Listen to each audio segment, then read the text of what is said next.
Hello and welcome back to Bookish. Today I'm here with the third installment of my review of the books in the first Chronicles of Thomas Covenant series by Stephen R. Donaldson. The series starts off with Lord Fal's Bane. The second book in the series is called The Ill-Earth War, and the third book, which I'll be talking about today, is called The Power That Preserves.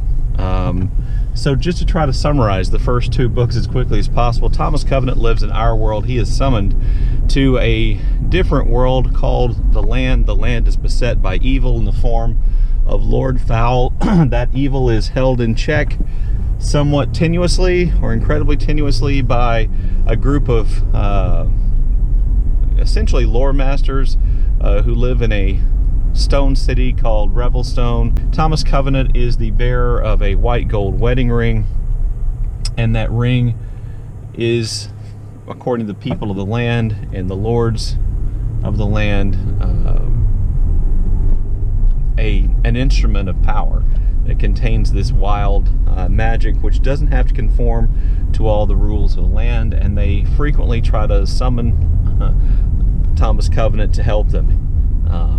And that's what happens in the first two books.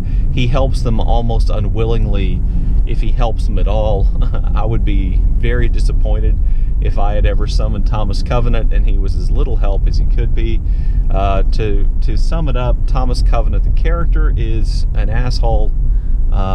He rapes a young girl. He destroys her family in the process. I don't think any member of her family or anyone who was remotely connected to the girl he rapes survives. This includes High Lord Elena, who dies in the second book, and Thomas Covenant fails to rescue her. And what makes his relationship with High Lord Elena creepy is that it's his daughter, and yet they have some romantic feelings for one another, which is a whole new level of creepiness. So in this book, Thomas Covenant is summoned by High Lord Moram, but he asks not to be brought to the land because he is in the process of attempting to save a little girl who has been bitten by, I believe, a rattlesnake, and he's trying to save her life, and if he's summoned, she'll die. He saves this little girl's life, which, you know, has some impact in the real world. Forgot to mention, if you weren't following along, Thomas Covenant has leprosy, and this leprosy causes him to doubt essentially everything. It causes him to be afraid of embracing the reality of the land, and this is, I think, introduced to explain some of his hesitancy to do anything and some of the reasons why he's an ass.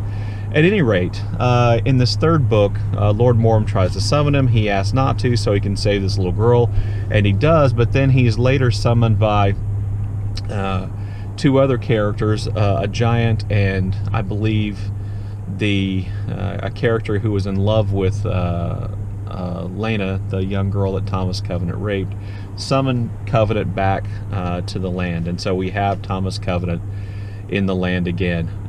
The good thing about this novel is the same thing as the good thing about the Ill-Earth War, and that is that there are two separate narratives going on at the same time, one involving Thomas Covenant and one involving High Lord Moram and the defense of Revelstone.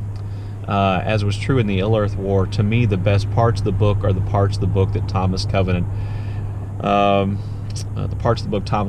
is not in. That those are the best parts. However, having said this, in this book, I suppose there is a small amount of redemption for Thomas Covenant, because he does figure out, in some ways, how to use the power of the white gold ring that he possesses, but not before, you know, wandering from place to place and destroying all those who attempt to help him, with the exception of the giant salt heart foam follower. So to sum up the basic plot, I'm sorry if this is a spoiler for you, but I don't know how it could possibly be. I mean, we are talking about high fantasy, and as such, the good guys win. Lord Moram successfully defends Revelstone from an army sent by Lord Fal, the evil force in the world, an army that is led by a giant who is possessed by a creature called a raver and carrying a fragment of a really powerful stone called the Ill-Earth Stone, which has this incredible power of destruction.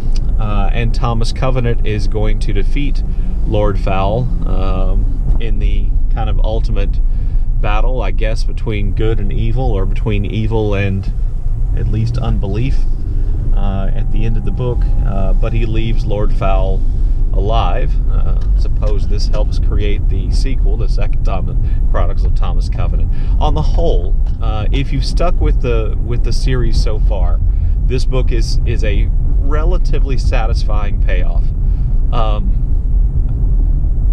So I have not enjoyed particularly rereading this series, which I read for the first time, back in the early 80s when I was in my early teens. I have not really enjoyed my reread. I think that's the understatement of the year. This has not been something that for me has been particularly pleasant. But if you've stuck with the series and you've read them, there is a fairly satisfying payoff here. There are some great battle scenes, and to me this is what Donaldson is best at. His description of Lord Morham and the other lords' defense of Revelstone, this kind of capital, if you will, of the land against Lord Fowle's army, is really good. Donaldson is good at writing large-scale epic action battles. There are also some really good scenes of kind of combat and conflict involving Thomas Covenant in his part of the book, and I think the best involves the kind of return of Elena. Elena died in the Ill-Earth War, but she broke the law of death in that book, and as such, Lord Fowle recalls her ghost in an attempt to have, in a kind of beautiful, symmetrical, payback kind of ironic death, to have her destroy Thomas Covenant. There's a really good and I think well-described scene of that conflict, which of course Thomas Covenant survives. I think that's well done. I think the battle scenes, almost all the battle scenes, all the scenes involving combat of any kind are well done. To me, this is where Donaldson really hits his stride. I think that at my most generous, I can say that I think Thomas Covenant is a fairly interesting character. A character that maybe at the time, and I don't know enough about the history of fantasy novels, was somewhat unique because he is an anti-hero, I think, in the extreme.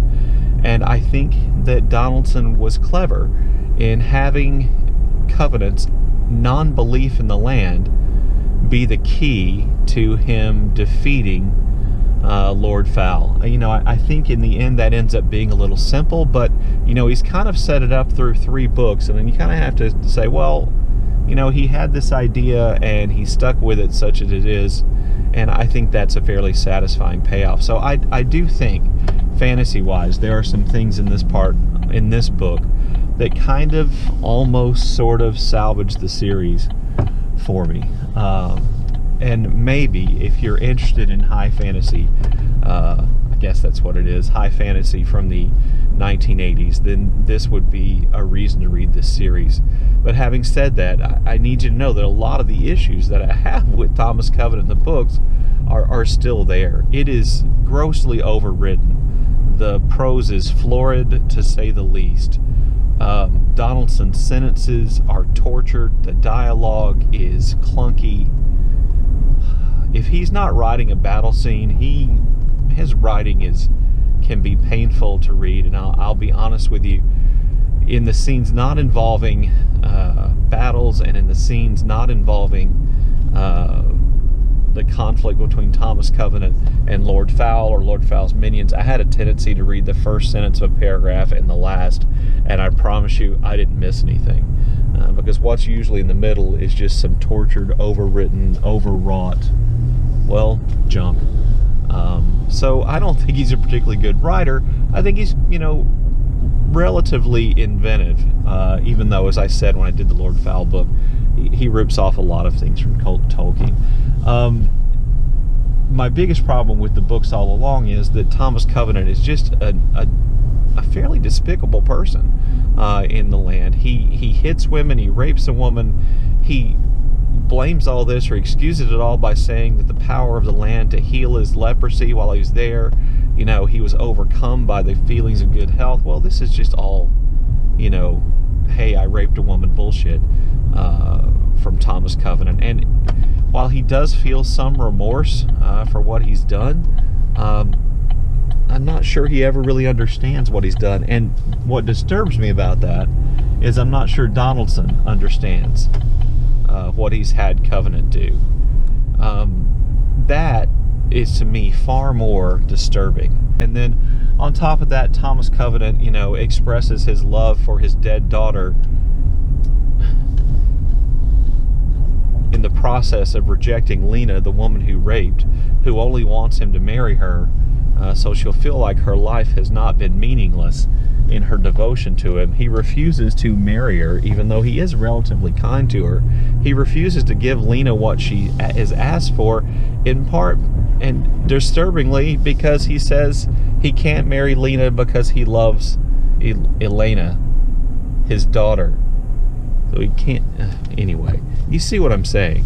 That's disturbing, and I'm not sure Donaldson really fully grasps what he's talking about. Maybe this has to do with just the culture of the 80s, in which rape and these things were not viewed in the same way. But it's jarring how insensitive on the issue Donaldson is. Anyway, like I said, if you read along this novel, The Power That Preserves should, have some satisfying payoffs for you. And like I said, the set piece battle scenes, as Steve Donaldson has said, are good. And his writing of those kind of large-scale action is, excellent and detailed. And so, there are good things about the novel as a fantasy novel.